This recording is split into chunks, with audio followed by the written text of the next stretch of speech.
Hello, ẹ káàárọ̀, ẹ káàsán, ẹ káalẹ́ according to the time. Èmi ọmọ yín olólùfẹ́ yín Lady K Ìfẹ́olúwaṣọ́, the baby of Yorùbá nation. Mo tún ti gbé tuntun mi dé o, eléyìí tún ní agbára. Gbogbo wa là ń gbọ́ wípé ọmọ Yorùbá tí wọ́n fi di olórí sójà ó jáde láyé ó kú lójijì. Ikú la dédé gbọ́. Ìjọ wo ni Olúrẹ̀mí Tinubu àtọkù ẹ̀ ni wọ́n ṣẹ̀ṣẹ̀ fi máa jẹ olórí sójà? Ṣé ẹ tún sì gbọ́ sí wípé àwọn lọ́ọ̀yà méjèèjì, àwọn adájọ́ méjèèjì, àgbà adájọ́ méjèèjì tí wọ́n tún sún ààyè Tinubu àtọkùnrin àtobìnrin wọn, wọ́n dẹ̀ kú sínú yàrá wọn. Mẹ́wàá ń ṣẹlẹ̀. Ọ̀gá sójà ó kú. Àwọn George méjèèjì tí wọ́n sún ààyè Tinubu àtọkùnrin àtobìnrin the same day ní ìjọ kan náà, àwọn méjèèjì dẹ̀ kú sínú yàrá wọn ní ìjọ kan ṣoṣo. Ìkíní kú sílé ẹ̀, ìkejì kú sílé ẹ̀ ní ìjọ kan ṣoṣo. Àtakọ àtabo tí wọ́n sọ àyìn, tí wọ́n sọ wípé àwọn làwọn ànáùsì o, agbọ́lọ́ ṣe ń sọ tó yẹ pé àwọn lẹ́nu wọn gbà á, tí wọ́n ànáùsì, tí wọ́n ṣe ìdájọ́ wípé Tinubu ló wọlé ní gbogbo gbà tí Peter Obi Àtíkù tí gbogbo wọn para court, tó yẹ pé àwọn méjèèjì yẹn àwọn ni wọ́n yarí pé Tinubu ló wọlé tó ṣèdájọ́. Àwọn méjèèjì wọ́n ti kú o. Ẹ̀yin bàbá, ẹ jẹ́ ká sáré lọ gbọ́ àṣírí ńlá, ọ̀rọ̀ tó lágbára. Ẹ já sáré gbọ́. Ẹ má gbàgbé ẹ subscribe, kẹ́dẹ̀ tán notification bell yìí. Eléyìí wà very very important. Ẹ já jọ gbọ́. Ẹ̀wọ̀n ò jẹ́ Boko Haram mọ́, Lukawasi. Ẹ sọ fún wọn Lukawasi àbí terrorist group yìí, Fúlàní group, pé oró ńlá lẹ dá, oró ńlá lẹ dá, ẹ̀yin tí ẹ̀pà Lágbájá tẹ́ ò jẹ́ ó dàgbà, oró ńlá lẹ dá. Bẹ́ẹ̀ ni tá a bá wí fọmọ ẹni kó gbọ́, tá a là bá rú gbogbo ọ̀rọ̀ yìí lé lórí, bí kò ṣe ààrẹ wa, torí pé gbogbo ẹ̀yin lọ́balọ́ba, ẹ̀yin níjòyè níjòyè, ẹ̀yin lẹ sọ pé ọmọ ni ò ní ṣèdí bẹ̀bẹ̀rẹ̀ ká filẹ̀kẹ̀ sí di ọmọ ẹlòmíì o. Àwọn ni wọ́n fi Lágbájá rárí o, torí pé ìlú yìí ò fararọ kí United Kingdom kan máa gbọ́ gbólóhùn tí mo sọ lálẹ́ yìí, torí gbogbo ẹ̀yin tẹ́ ẹ mà ní ikú Lágbájá ẹ máa wọṣọ dúdú tẹ́ máa fi sìnkú ọmọ yín ni o. Ṣàmì ìwọ tó ń gbọ́ mi, torí ìdílé ilẹ̀ Yorùbá ni. Báwo ni inú wọn ṣe fẹ́ dùn? Mo sọ fún yín, mo ní ṣe ẹ̀yin tí ẹ sọ pé wọ́n kó gbogbo ọmọ Nàìjíríà, ọmọ ilẹ̀ Yorùbá, òun ni wọ́n kó sí sójà, òun ni wọ́n kó sí army, òun náà kó sí air force, òun náà kó sí navy. Mo ní ṣé àwọn náà rúùlù ni?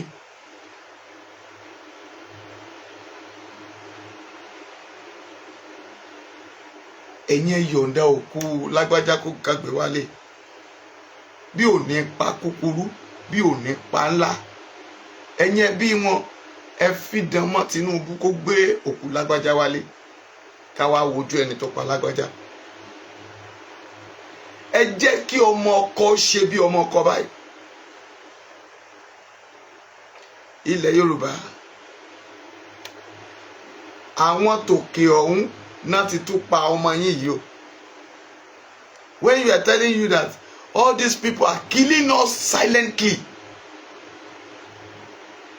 you think we are lying to all of you. Ṣé kò sí wòlíì mọ́ lórílẹ̀‐èdè yìí ni? Mo sọ fún yín, mo ní àwọn tí ó kú, ẹ lọ bèrè dáadáa nínú àwọn ọ̀rọ̀ àwọn èèyàn tí mo sọ fún. Mo ní àwọn tó máa kú, they will now be shocking you. Wọ́n ti ń àṣìfù trap wọn báyìí. Ṣebí Wike rẹ́rìn inú ẹ̀ dùn, kó farabalẹ̀ ìyàwó tiẹ̀ náà máa tó tún kú lórí oyè yẹn. Àwa kọ́ la pa, èmi kọ́ mo pa o, àwọn ni wọ́n ń para wọn o. Akúkú sọ fún yín, ẹni amórí wa ká mọ́rùn wa, ẹlẹ́ẹ̀fẹ́ rí wa, òtítọ́ ò dẹ̀ ní kúrò. Àìmọye wọn yàn tán wọlé wá bú mi nígbà tí mo sọ̀rọ̀ lẹ́nu ọjọ́ mẹ́ta yìí pé bóyá mi ò sọ, wọ́n ní mo mọ ọ̀rọ̀ yẹn débi tí oyè yẹn dé, wọ́n ní ṣùgbọ́n mi ò sọ débi tó yẹ kí n sọ dé. Wọ́n ní mo ṣẹ́nu po nígbà tí mo sọ̀rọ̀ wọn ọba. Mo sọ, mo pe Ọ̀nà Ọ̀fífẹ́, mo pe Ṣọ̀ún, mo dẹ̀ pe Ọ̀kárìgbò. Mo kí Ṣọ̀ún o, òjò pa ṣẹ̀kẹ̀rẹ̀ ọmọ Àtìbà, màá fi ìlú Ọ̀yọ́ kí Ògbómọ̀ṣọ́ torí kankan náà ni wọ́n. Bẹ́ẹ̀ lọmọkùnrin ṣe. Bó bá jẹ́ pé bẹ́ẹ̀ ló ti máa bá lọ Ṣọ̀ún, máa gbé fún ẹ o. Torí nínú ọ̀rọ̀ tó sọ lẹ́nu ọjọ́ mẹ́ta yìí pé ó jẹ́ ọba mùsùlùmí, ó jẹ́ ọba pásítọ̀, bẹ́ẹ̀ ló jẹ́ ọba ìṣẹ̀ṣe, ṣùgbọ́n ìṣẹ̀ṣe ló ní àga tó jókòó sí. Wọn ò sì bá ara wọn jà, wọn ò bá mùsùlùmí jà, wọn ò bá kírísítẹ́nì jà. Ẹ̀yin Yorùbá, ṣara yín ti wálẹ̀. Ẹ̀yin tẹ́ gbèsè bí ẹni gbangba omi, ibi tó yẹ ká kọjú sí a ò kọjú síbẹ̀. Mo jókòó láti jẹ́ta, mi ò rí mùsùlùmí Yorùbá kó wá sọ̀rọ̀ lórí Lágbájá. Ṣebí mùsùlùmí ni, tàórí nǹkan ni, jagunjagun ilẹ̀ yìí ni. Ṣùgbọ́n èèyàn kan lè jókòó, ọmọ Fúlàní kan lè jókòó sí Ìwó tó ní ká lọ máa kọ́ wọn ní nǹkan ìjà, káwọn ọmọ wọn ká lọ máa kọ́ wọn lódò tí gbogbo yín lajúlẹ̀. Ṣé ẹ mọ̀ pé tùràrí, lọ́fíńdà lásán, pẹ̀fúm, ó lè ṣekú payàn. Májèlé tán fẹ́ sí Lágbájá, ibo ló ti wá?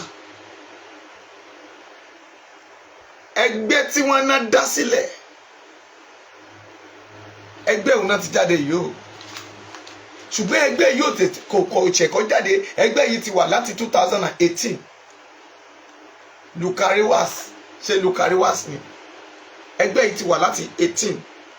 They are using this group to attacking àwọn alágbára. Let me shock you. Ẹgbẹ́ kan náà yìí tẹ́ ń pè ní Lukawasi yìí, òun ní ẹgbẹ́ ibi tí wọ́n ti kọ́kọ́ dé ẹgbẹ́ yìí sílẹ̀. Let me tell you, bó o ti ń gbọ́ mi lálẹ́ share program yìí, rí pé ó go fara gan. Ibi tí wọ́n ti kọ́kọ́ dé ẹgbẹ́ yìí lẹ̀,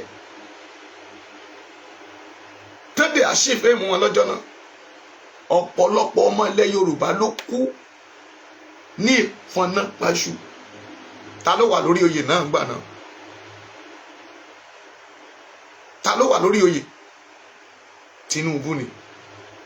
Òun ni gọ́fìnà Èkó nígbà yẹn. Àbó nǹkan? Nígbà tí màmí market níbi tá ń pè ní Òṣòdì yẹn, ọgbà sójà tó wà lóṣòdì, kí lórúkọ tẹ́ ẹ pé? Ẹ dákun ẹ bá mi kọ síta. Ó ní mo ṣe sọ pé mo fẹ́ sọ̀rọ̀ fún yín lálẹ́ yìí. Ọmọ Yorùbá tètè máa ń gbọ́rọ̀ kúrò lórí. Àwọn tán fi fìlà Awólọ́wọ̀, tán fi gbogbo nǹkan Awólọ́wọ̀, tán fi tàn wá jẹ, ṣùgbọ́n tán kówó jẹ tí wọn ò rántí mẹ̀kúnnù. Ààrẹ náà ni ibò náà sọ di ààrẹ náà lẹ́ni. Ibẹ̀ ni Lukakuwasi àbí kí náà pé Lukakuwasi, ẹgbẹ́ Lukakuwasi ti bẹ̀rẹ̀ as a form of the group. Lukakuwasi group tán ṣe sọ pé ó ṣe jáde pé new generation ni, bí ó ṣe jáde sí Nàìjíríà bí Boko Haram ẹgbẹ́ ni. Ṣùgbọ́n pé 2018 náà bẹ̀rẹ̀ sí operate ní north but 2003 ṣé ẹ rántí nígbà tí bomb blast ní Lagos State tí Tinubu wà ń bẹ̀ ta ni wọ́n fẹ́ pa nígbà náà wọ́n fẹ́ pa Ọbásanjọ́ ni láti achieve aim wọn ṣùgbọ́n ìrántí ọjọ́ yẹn ọmọ Yorùbá ronú o Tinubu kan náà ló wà lórí oyè àìmọye sójà tó lọ àìmọye ọmọ Yorùbá tó kú sí òkè afá ìwọ tó rí àmì ṣe tó ṣí ẹ prógámù yìí lálẹ́ ìṣẹ́ ó ní wọṣọ dúdú kẹ́yìn ọdún yìí lórúkọ Jésù orúkọ mi ni wòlíì bí ọdún ọmọ fún mi kò sẹ́ni tó lè ní olókìkí ọmọ tó ní kó wọ àjà kí ló dé tó jẹ́ pé gbogbo general ilẹ̀ Yorùbá ó lè ṣe báṣubàṣu Babangida wà láyé Buhari wà láyé general mélòó general Dia kí lẹ ṣe fún ọmọ Yorùbá náà ló ṣèkà fún Dia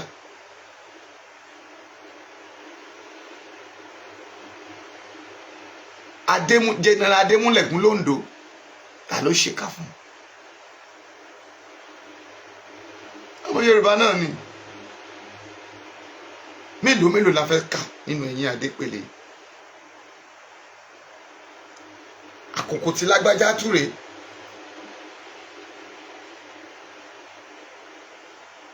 Tinubu ló tún pe Lágbájá wá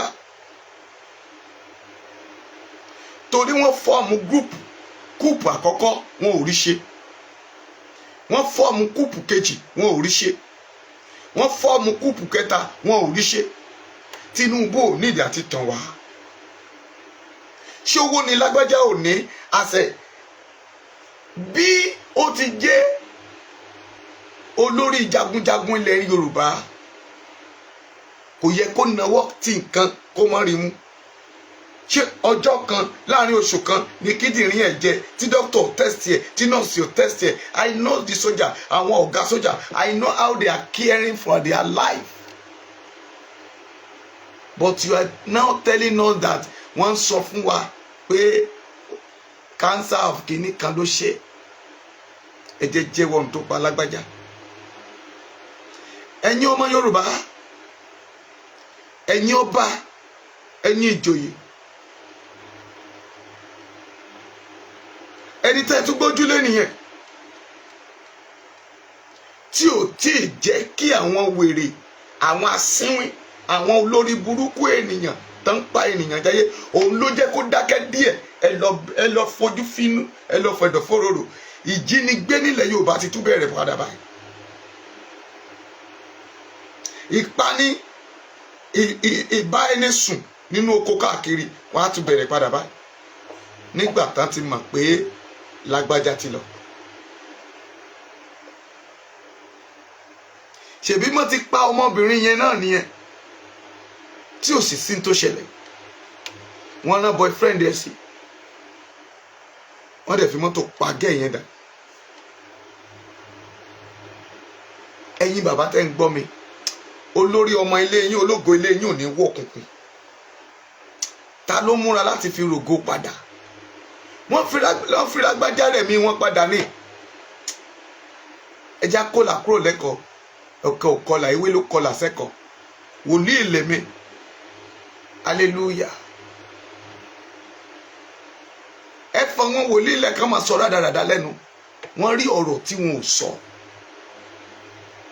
odò tó tẹ àríwọ ọmọ òǹdó ègé èmi èyí ọmọ ńlá mi jìṣẹ́ yẹ ọmọ jọmọ òlúdà òwe tí gbà múbo ìwòwò àná kò gbẹ́pọ̀n wò ìdínkù tánà dáhùn tánà máa kíra mi délédélé ta ni ẹ̀rù ta ni ó bà mí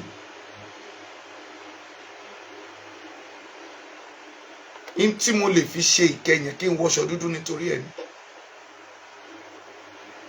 ṣùgbọ́n eléyìí sọ̀rọ̀ àwáwí. Nígbà náà ṣèbí nínú àwọn ènìyàn tán tún fẹ́ strike ńgbà yẹn tẹ́lọ́rìsì tó fẹ́ pa Fáṣọlá. Ẹ máa rí sọ. Ayé Buhari Ọlọ́run ló mà kó Ọ̀ṣínbàjò yọ. Abẹ́ ti gbàgbé. Ṣùgbọ́n torí gbogbo nǹkan tí gbogbo wa ń sọ nígbà náà ni pé Ọlọ́run ló mú wọn. Torí pé wọ́n kówó jẹ. Torí pé wọ́n ṣe nǹkan tí ò dáa. Ó ti ṣe ọ̀rọ̀ yìí. Ṣí ẹ̀ dáadáa, ṣí ẹ̀ dáadáa. Ìwọ tó ṣí ẹ̀ lẹ́ẹ̀mẹ́sàn-án ó ní mọ bójì ọmọ lábẹ́ bó ti wù kó rí. Wo gbogbo àwọn ilé bàbá ẹ̀ ilé ìyá ẹ̀ bọ́n ti ń sunkún. Bọ́n ti ń ṣe ọdún nílùú wọn, wọ́n pa ọdún yẹn ọmọ ológo ìlú wọn. Ní ìlú rẹ̀ pọ̀ ọdún lóhùn ó wọ̀ ìràwọ̀ jábọ́ lọ́sàn gangan. Ìràwọ̀ ògo ilé yín ò ní jábọ́ lọ́sàn gangan tó ń wò mí. Òru lèmi wà ń bì. Wọ́n ní òru là á ṣèkà. Ẹni bá ṣe lọ́sàn-án ò ní fara rí lọ. Màmá Òdúgbò ẹsẹ̀ torí pé ẹ ṣe ọ̀rọ̀ yẹn gbogbo ọjọ́ tẹ́ ẹ máa lò láyé ẹ ní máa bójì ọmọ o. Olú ọmọ ilé yín ò ní kú lójijì. Ẹ ṣeun ìyá mi. À ń kíra wa kú kò sí sí tó ṣẹlẹ̀. Nobody stand up. Kò sẹ́ni tó lè sọ̀rọ̀. Àfikún tó kẹ́ Lágbájá ẹkú ara fẹ́ra kù Lágbájá. Àwọn kan ṣe yẹ̀yẹ́. Ikú ń pojú bẹ́ẹ̀ ni. Ṣé ẹ mọ̀ pé torí Lágbájá ló jẹ́ kẹ́ ẹ tún máa répo tẹ́ ẹ máa rí gàrí jẹ padà. Òun náà wò wọ́n dẹ̀ ti mú kúrò lọ́nà báyìí. Òun ló fàyà gbé pé òun ò fẹ́ gbọ́ ẹni kù. Àìmọye lẹ́tà tó gbà.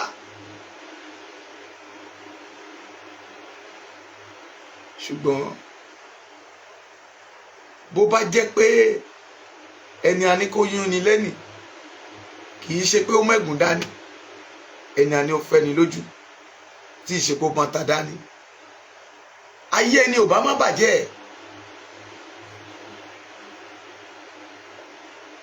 Àgbà ìkìlọ̀ olóṣèkú pọ̀ lọ́dẹ̀ ẹ̀tún wá ń sáré skátà. Àwọn ẹgbẹ́ tán pa rèé ẹ lọ kọ́lẹ̀ nígbò bá di ẹ̀yìn ọdún díẹ̀ ẹ padà gbọ́ pé májèlé ló jẹ.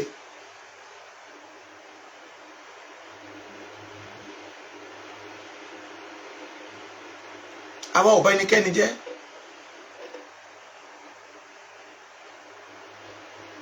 Mi ìfẹ́ sọ tán fún jẹ ni. Ìdán fi mu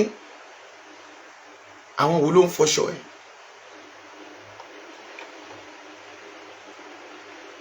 Àwọn wo ló ń ṣe ọ́dìlì ẹ̀. Ibo ló gbà kọjá. Atẹ́gùn ni. Ṣé o mọ̀ pé gbogbo àwọn tẹ́lọ́rìsì tẹ́ ń wò yìí they are flying all over Nigeria every day. Wọ́n ní machine tán ta sí ojú ọ̀run tó fi ń fò kiri. Nígbà tí ẹ̀yin bá sùn, àbájọ tí Bíbélì sọ pé nígbà tí ènìyàn sùn, ọ̀tá rẹ̀ wá ó fẹ́ kò sálì ká mọ̀ ó dẹ̀ bá tiẹ̀ lọ.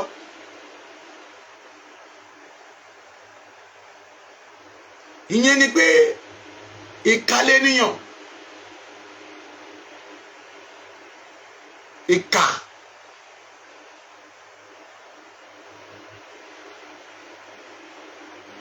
Lè rescue life ẹ̀. Ṣé ẹ fẹ́ sọ pé ọlọ́jọ́ ló dé bá Lágbájá? Ẹ mọ̀ ṣùgbọ́n gbogbo yín orí tó lè bá yín ṣe ni pé kí ìjọba ológun má gbé òkú Lágbájá lẹ̀ wá sílùú ẹ̀. ṣùgbọ́n bí gbogbo ọmọ Yorùbá bá lè dìde gbogbo ayẹyẹ ìkẹyìn tó fẹ́ ṣe fún Lágbájá o ẹ jẹ́ ká gbé padà wálé kán má fi ṣe national honour kán má gbé sí Àbújá ẹ rí i pé gọ̀ǹgọ̀ yóò sọ òjò yóò pa bàtà yóò pa jẹun etí ẹ̀ ààrẹ yín gá sá skátàskátà ṣùgbọ́n ẹ má bẹ̀rù kúùpù mi ń bọ̀ tẹ́fẹ́ fi gbàjọba Nàìjíríà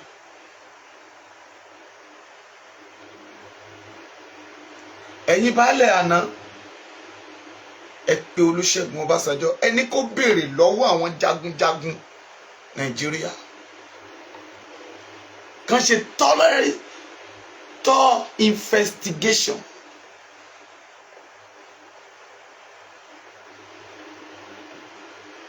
a fẹ́ mọ ikú tó pa á dókítà tó ń tọ́jú ẹ̀ láti àìmọye ọdún kọ́ ṣé ọjọ́ kan ló develop sickness yẹn tó dẹ̀ pa ni.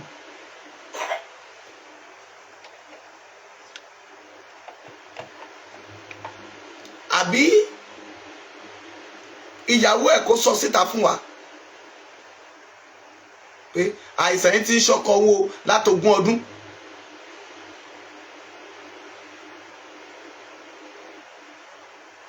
abẹ́ ìgbọ́ mi tí mò ń sọ nìṣá. ikú tó ń pojúgbò ẹni òwe ló ń pa fún ni. ẹ wo ìgbà tán lo àtáàkì sójà nìjẹ́ táwọn tẹ́lọ́rìsì lọ àtáàkì wọn ṣé ẹ rí àwọn tẹ́lọ́rìsì yìí lukakuwasi àbí lukakawasi tá ń pè wọ́n yìí àwọn lukakawasi yìí àwọn tó ti ń lò wọ́n ọjọ́ ti pẹ́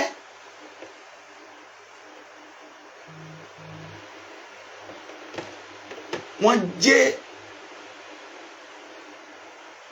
alágbára púpọ̀. They have back equipment they are using to operate.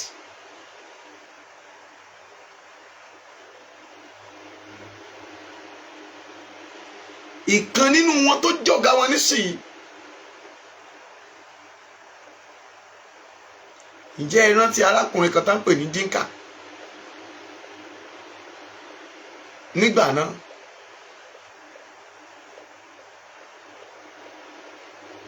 ó jẹ́ nínú àwọn ènìyàn tó jẹ́ jagunjagun tó tẹ̀lé Dínkà tó bá Dínkà ṣe tó mọ Dínkà dáadáa ṣùgbọ́n ó ti dàgbà lọ́dún tó kọjá ló jáde láyé gbogbo ènìyàn ò mọ̀ even ìgbà tó máa kú ìlú Cairo ló kú sí Ibrahim kíní kan lórúkọ ẹ̀.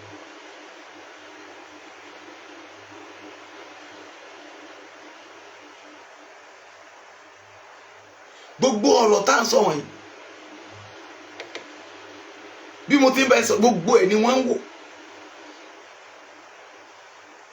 They have full security they are using to be tempting Nigeria, threatening Nigerians, threatening federal government. But torí pé Lágbájá máa secret wọn.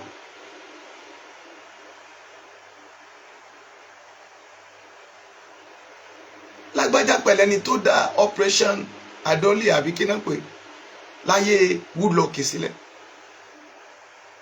Dancing kinní kan wá rí pé bí Lágbájá bá ti sáré ronú tó ti rí pé àwọn eléyìí information tuntun wà láàrin àwọn gúrùpù kan a tún sáré lọ dá orúkọ àwọn gúrùpù míì lẹ̀ láti fi àtáàkì wọn. ṣùgbọ́n wọ́n wá gbèrò pé kí náà lè ṣe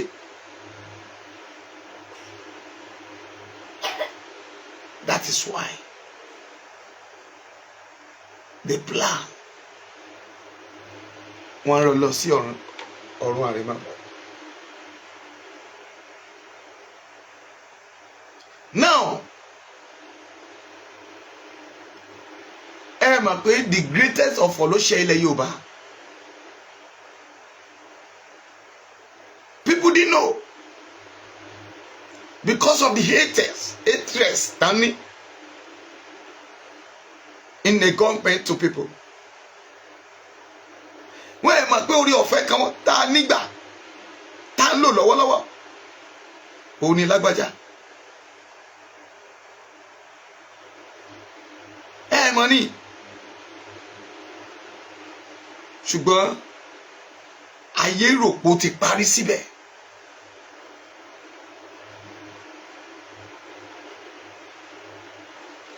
Ṣé ọ̀rọ̀ yìí dáadáa lálẹ́ yìí? Wọ́n dẹ̀ mú Lágbájá, wọ́n waste ẹ̀ because he know them very well. If you go into the Fulani places, you will see they are jubilates. They have torí pé wọ́n achieve aim wọn. Even you put Johnson or you are not Johnson there.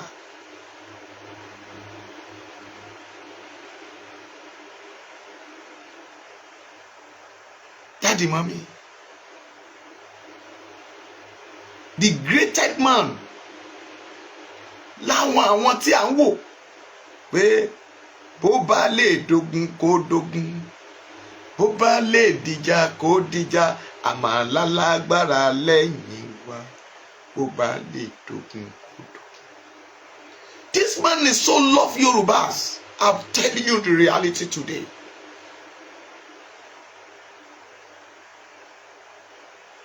Many traps làwọn people it is set fún wa.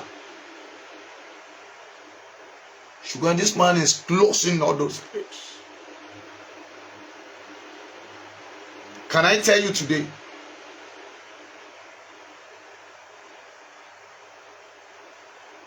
The first secret tí mo jáde lóru, tí mo wá pariwo pé ẹ gbà wá o, wọ́n ti fẹ́ gbàjọba o. This man sent somebody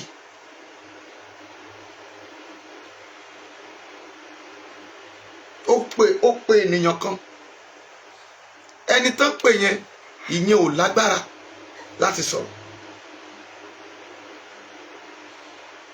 Ni wọ́n fún mi ní information. Mo ń gbàdúrà lọ́wọ́ ni. Ọlọ́run sọ fún mi lọ́jọ́ náà. Nǹkan kan ti fẹ́ ṣẹlẹ̀. Mo dẹ̀ gbé fóònù. Mo bá pẹ́ nìyẹn. Ẹni ní hey wòlíì ibi ọdún ọmọ fún mi. Bàbá mi nínú Olúwa ni. Sọ fún mi pé ìjọba Nàìjíríà ti fẹ́ ṣubú báyìí. Ṣùgbọ́n bẹ́ẹ̀ bá lè pariwo níbi báyìí Lagbaja ní ọjọ́ báyìí wọ́n ti kóra wọn jọ máa pariwo. And I come out on that midnight, I started shouting. Thank God. Ọlọ́run dẹ̀ gbọ́. Wọ́n sáré. God save Tinubu on that day. Èmi kì í ṣe olóṣèlú. I'm Yoruba nation 100%. Can I tell you today? This man love your Yoruba. If you think Lagbaja didn't love Yoruba, you deceiving yourself. I can tell you today.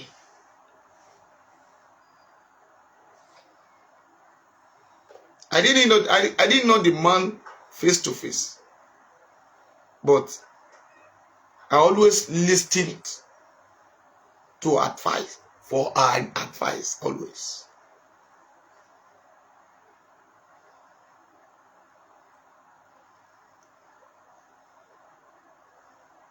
She love you. Oh, fẹ́ràn wa gan nílẹ̀ Yorùbá. Ṣùgbọ́n wọn ò fẹ́ràn ẹ̀.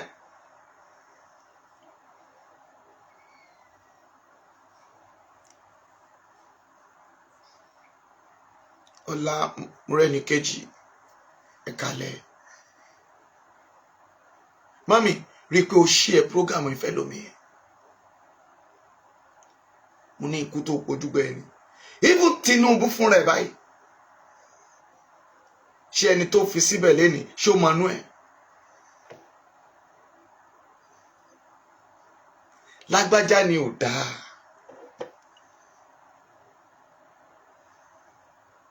Tó bá jẹ́ pé ó mọ̀ pé bí kú ti máa yá lélẹ̀ á dáa.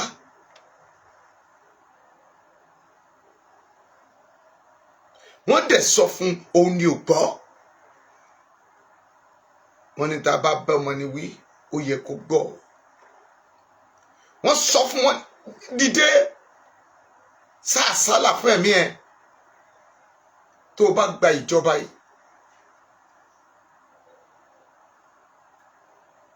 Ó ṣeéṣe kó má kúkú tó kú yìí.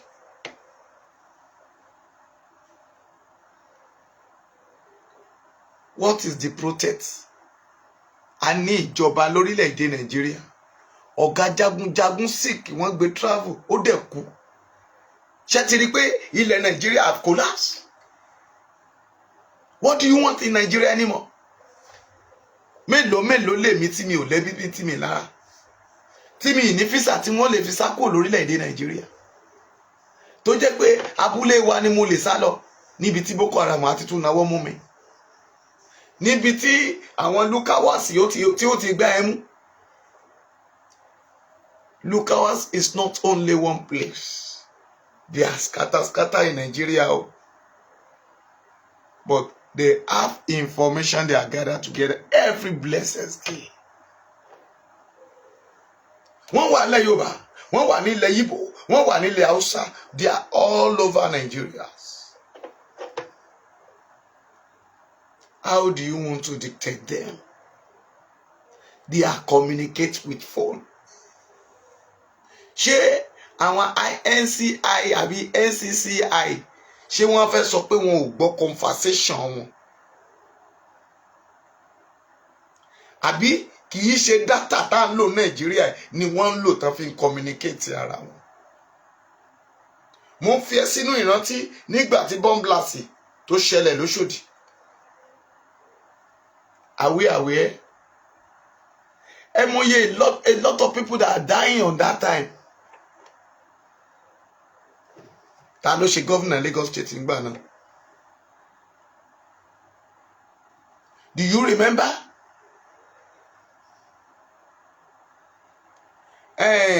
This lady, what is her name? Ọmọtìlóyè àbí Ọmọtìkíní kan tí wọ́n padà nù tó jẹ́ pé jagunjagun ni wọ́n. Ẹ̀sà bó o bá rí opportunity ìránṣẹ́ Ọlọ́run alààyè, God bless you, ìyá Ṣílò, ẹ̀rọ ànúgbà o, ìpè yóò ní ìdí rádaràdà, God bless you. Ṣí ọ̀rọ̀ ìfọ́ ọmọ ẹlòmíì ṣó ti ṣí ẹ̀? Gbé lọ sí WordPass yẹn, gbé lọ sórí YouTube ẹ̀, lọ wo àwọn fámìlì yẹn.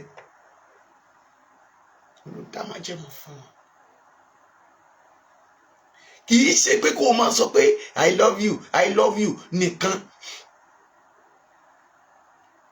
Jà fún àwọn ìran ẹ̀. Bẹ́ẹ̀ mi wòlíì bí ọdún ọmọ fún mi bá lè bọ́ síta tí mò ń sọ fún pé Lágbájá fẹ́ràn àwọn ará ìlú ẹ̀. Lóòótọ́ ọ̀pọ̀ èèyàn rí bí ọ̀dàlẹ̀. Àwọn wòlíì kan máa jáde wọ́n á máa sọ pé iṣẹ́ wọn lójú wọn irọ́ ni.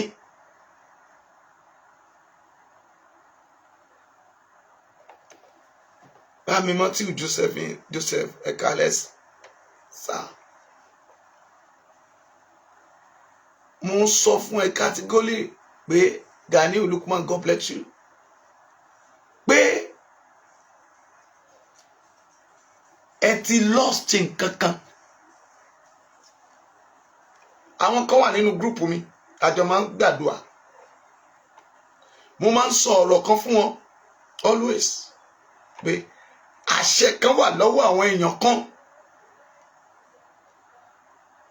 Láì jẹ́ pé bá dẹ̀ sọ fún wọn ìtọ́ fẹ́ ṣe, it cannot be possible.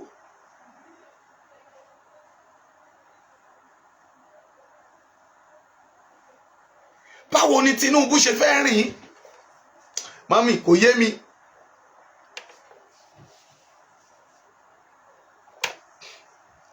àyàfi kó ṣe tiwọn báyìí torí pé igi lẹ́yìn ọgbà rẹ̀ ojú ẹ̀ tó fi ń ríran òun láyé ti tigi bọ̀ yẹn.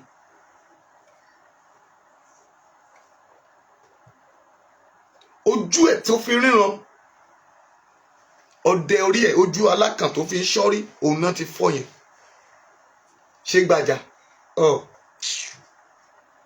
sweet Gbàjàmíàmílà sweet wọ́n máa la ẹ mọ sweet onígi wọ́n máa la báyìí. I'm telling you the truth. It's only God can save us. ẹ̀yin ọba ṣe bá ń sọ fún yẹn lẹ́ẹ̀ni gbọ́. mo sọ fún yín thank God pé ẹ lọ bí ìpàdé yẹn ṣùgbọ́n àwọn kan ṣètò lọ́bẹ̀. ẹ lọ ka ìwé Joshua orí 10 kẹ́ wo ohun tí Ọlọ́run fi àwọn ọba ṣe ń bẹ̀. ìwé Joshua orí 10 kẹ́ wo tí Joshua ṣe fún àwọn ọba ń bẹ̀. wòlíì ni a máa bẹ Ọlọ́run tì yín bẹ́ẹ̀ bá lẹ́ ò ní gbọ́.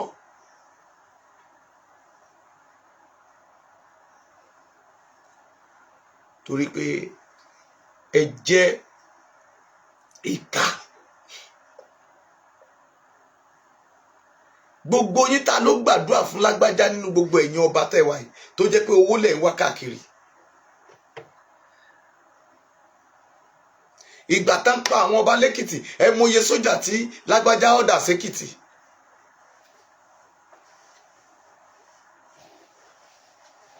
ẹ wo ayé Buhari nígbà náà ẹ wo bí Fúlàní ṣe ń pa wá sójà mélòó ló ní kan kó wá. ṣebí lára ọ̀gá sójà àgbà náà ló kó sójà tó fẹ́ lọ pa Sunday Ìgbòho mọ́lé.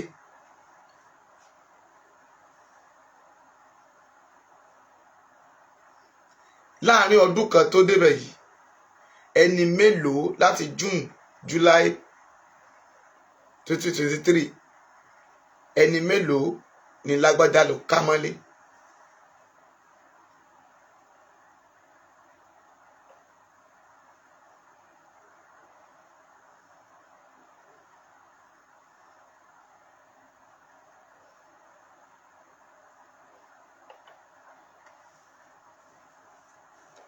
ṣùgbọ́n àkókò wá fún rèé ẹ̀yin ọba àkókò tó yẹ kẹ́ ẹ jó ìkó ìpàdé àpérò rèé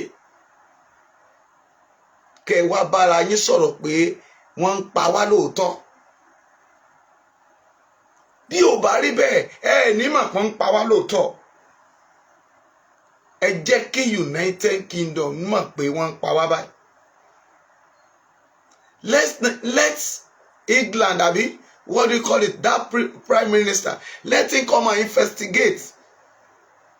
kí ló pa Lagbaja Tarud, the late chief of army staff of Nigeria? ó ti di late báyìí.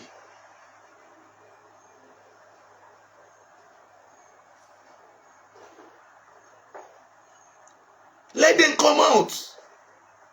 ẹ̀yin ọba, which one out of you come out and say something pertaining death of Lagbaja? mo wo gbogbo ọmọ Yorùbá tó ń sọ̀rọ̀ pátápátá, mùsùlùmí ní kìrìsìtẹ́nì, àwọn pásítọ̀ mélòó ló sọ? if not so ẹ mọye ní last year 2023 2022 ẹ mọ bọ́n ṣe kó àwọn ará ṣọ́ọ̀ṣì tó.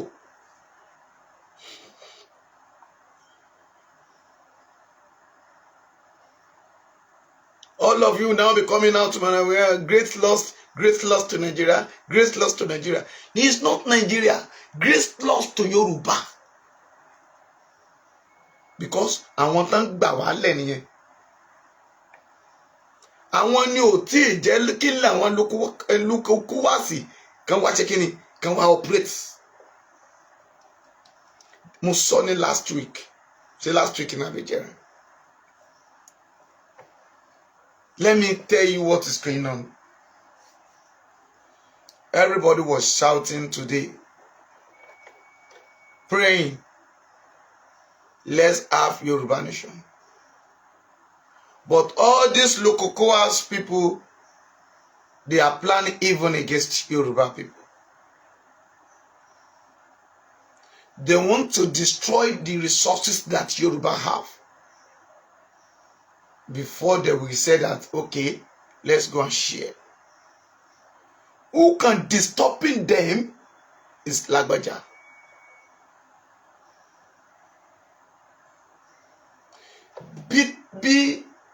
Former president bó ti ṣàìtàn tó bẹ́ẹ̀ ti pariwo tó pé wọ́n ṣèǹjì ẹ̀ ẹlòmíì ní Buhari kọ́ wọ́n ṣèjọba yẹn tán wọn ò mọ̀ pa Ọ̀gá Sójà. Nobody attempts láti set a coup.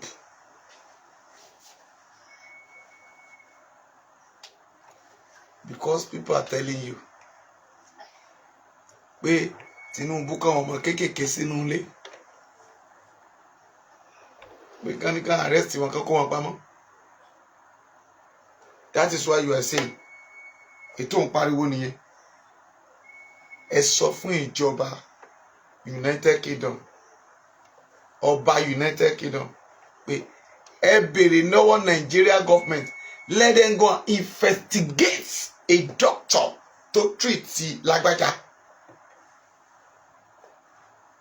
You know, I say mo sọ ti Ladoja, because what do you call that, this man?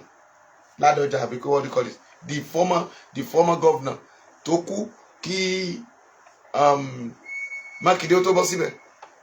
Ajumabi, former governor Ajumabi of Oyo State.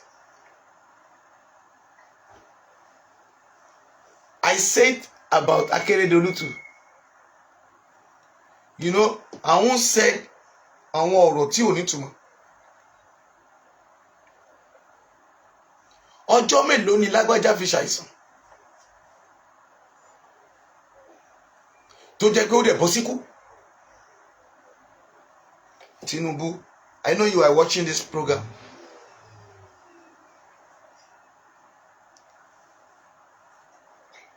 Remi, I know you are watching this program. Ẹ̀yin lẹ wọ aṣọ ikú lọ́jọ́ yẹn tẹ dress fún Lágbájá, but you cannot protect him. But he's protecting you and your husband and your family. Torí Tinubu náà ṣe pa Lágbájá. Mo sọ mo ní ọ̀rọ̀ yìí ó máa bí tó àtà. Are you understand what I'm saying? It's not because wọ́n fẹ́ become a chief of army staff. Because it's not allowed them to attacking Tinubu's.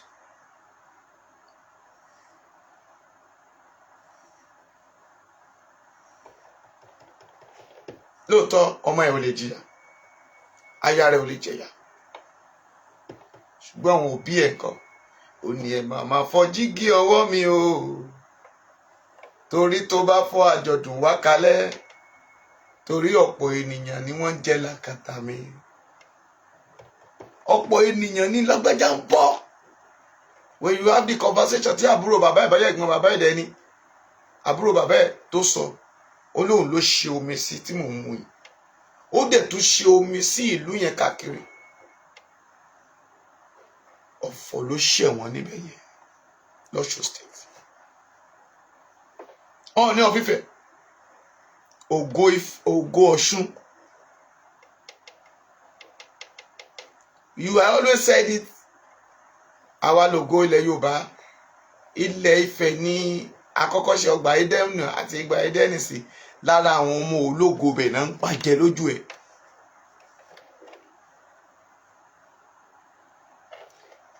Wọ́n ti pa Bọ́lá Ìgèrè nígbà náà.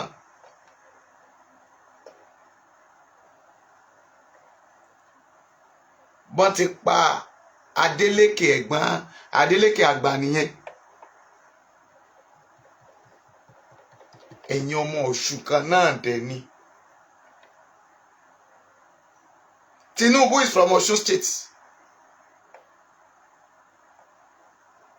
Ọmọ Ọ̀ṣun lẹ fi ń rarí. Why Ọ̀ṣun always?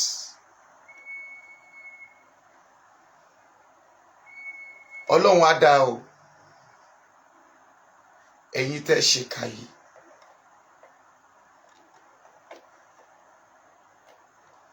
The president continue, but somebody's life end. Ìwọ tó ń gbọ́ mi, ayé rẹ ò ní pín. Mo fẹ́ jíṣẹ́ sí ìlú Òbòkun.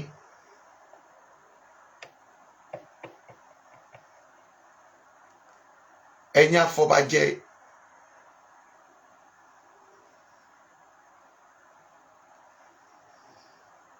Ẹ fi olóòótọ́ jọba. I will declare to you today.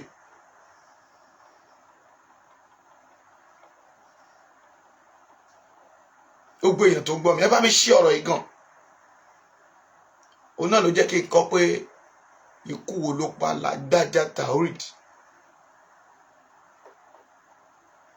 Bámi Abraham Adéoyè, Ẹ̀rọ Ànúgbà, Samson Adémọ́lá Adélékè, Ẹ̀kálẹ̀, Ara Sunshine, Ẹ̀mọ̀ kú ọjọ́ mẹ́ta.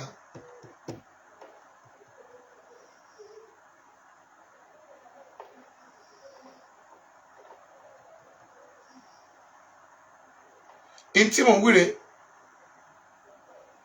gbogbo ọkàn tó ń gbọ́ mi tó ń ṣe ọ̀rọ̀ yìí lálẹ́.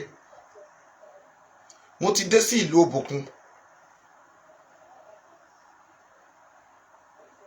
Mo kí gbogbo ìdílé tí wọ́n ń sáré fún ọba láti jẹ ọba.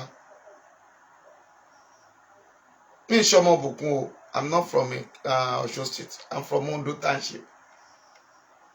Ṣùgbọ́n Ọlọ́run rán mi síbẹ̀. Àwọn tí mo fẹ́ dárúkọ yìí, ẹ pè wọ́n. Wọ́n mẹ́ni tó yẹ kán fi jọba. Sórí vice governor tí gbogbo yín fẹ́ gbé ọba fún yẹn. Ọlọ́run fi hàn mí o. Kékeré á kú, ńlá kú nílùú yín. Ìlú ò ní rọgbọ. Ẹ̀yin náà sì mọ̀. Ẹ̀yin adáfá, ẹ̀yin agbọ́pẹ̀lẹ̀ sánlẹ̀. Ẹ mọ́ torí owó.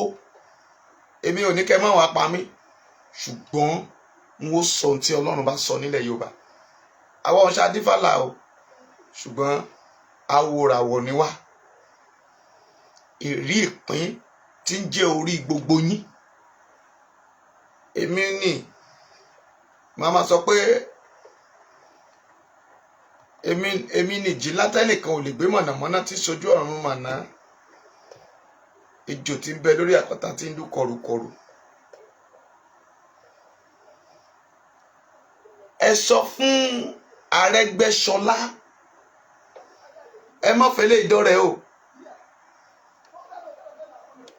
Ẹ sọ fún gọ́vùnà Adélékè. Ẹni ó má fi dọ́rẹ̀. Ẹ sọ fún Ọọ̀ni of Ifẹ̀. Ṣé rí àwọn alálẹ̀ Òbòkun?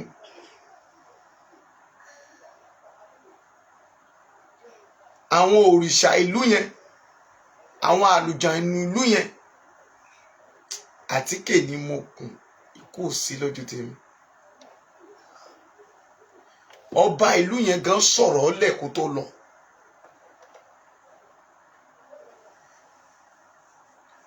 Wọ́n mẹ́ni tí oyè kàn. Ẹ̀ẹ́dẹ̀ pọwọ́pọ̀ kẹ́ fi jẹ́.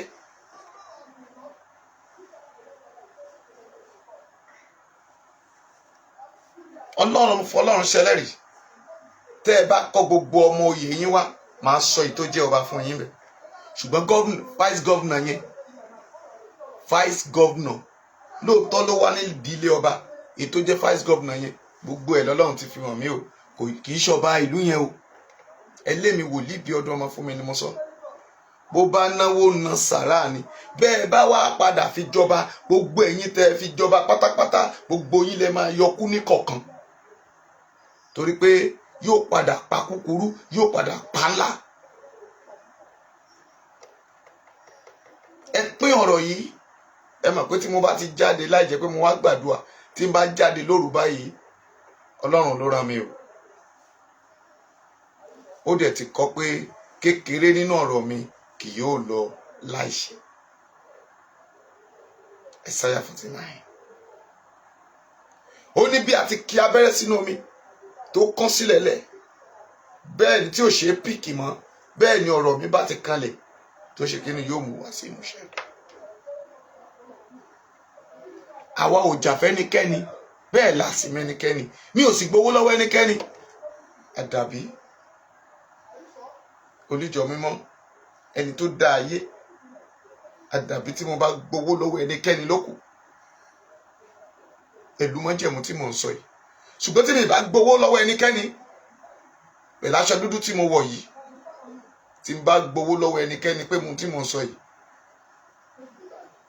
bí ìrìn àjò ayé mi ṣe máa rí rè ṣùgbọ́n tí mi bá ti gbowó tẹ́ ẹ bá kọ̀ tẹ́ ẹ tẹ̀lé ọ̀rọ̀ Ọlọ́run ní òbòkun bí mo ti ń sọ yìí bí ìrìn àjò yìí gbogbo yìí tẹ́ ẹ bá da ìrìn àjò náà rú bí ìrìn àjò yìí ṣe máa dúdú láyé rèé o. Ẹ ṣe ọ̀rọ̀ yìí ẹ kọ́ tibẹ̀ yẹn ẹ jẹ́ kó lọ bá àwọn afọbajẹ ní ìlú òbòkun.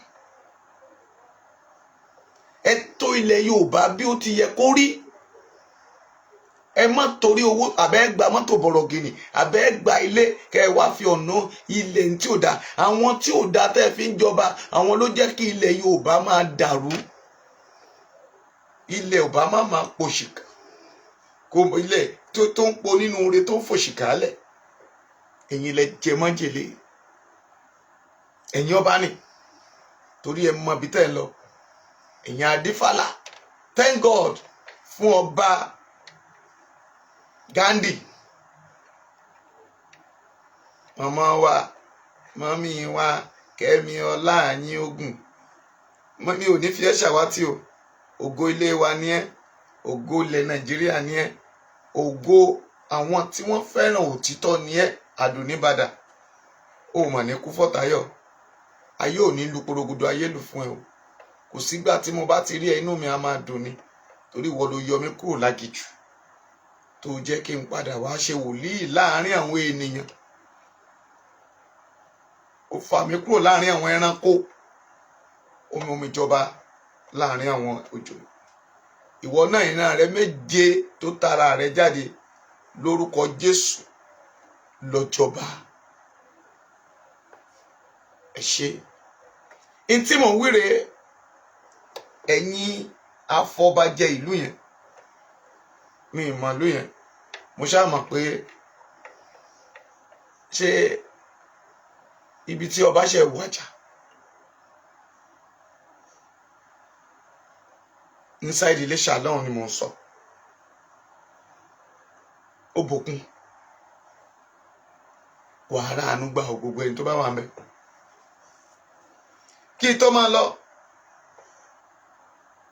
ẹ jẹ́ kí gbogbo wa ètò bá lè gbé ètò yìí kó gbé ẹ jẹ́ apariwo síta ẹ jẹ́ á béèrè lọ́wọ́ àwọn ará Nàìjíríà bí àwọn jagunjagun àti Tinubu pé kí ló pa Lágbájá we need justice for Lagbaja gbogbo ẹnu ni mo fi pa wọ́n pa Lágbájá ni o ẹ má parọ́ mọ́ sickness ẹ má ní kò sí tó kàn yín bẹ̀ tẹ́ ẹ bá pariwo ikú tó ṣífì tó pojúgbẹ̀ ẹni òwe ló pa ni o ikú tó ṣífìlà ọ̀rẹ́ ẹ ṣé o mọ̀ pé ó ń bọ̀ nínú yàrá tiẹ̀ àwọn terrorists wọ́n náà ṣe dictate terrorists tó ti wà láti 2003 láti 99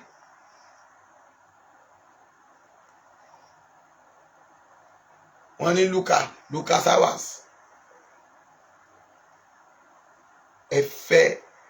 wọ́n fọmọ ọlọ́mọ ní poison jẹ,